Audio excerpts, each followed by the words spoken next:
अस्सलाम वालेकुम, welcome to my channel name point TV. Ruchi नाम का मतलब और रुचि नाम की तफसीलात। रुचि नाम का शुमार लड़कियों के नामों में होता है।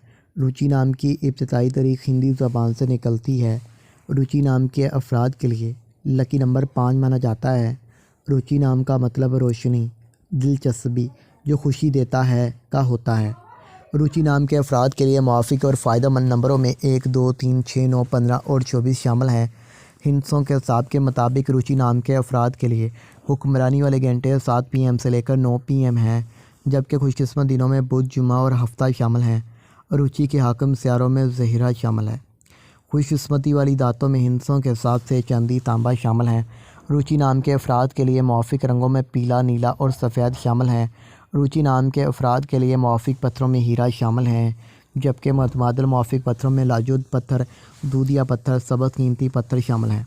रुचि नाम के अफराद का असूल ज़िंदगी है कि आप अपनी ज़िंदगी को हमवार और बग़ैर परेशानियों के गुजारना चाहती हैं।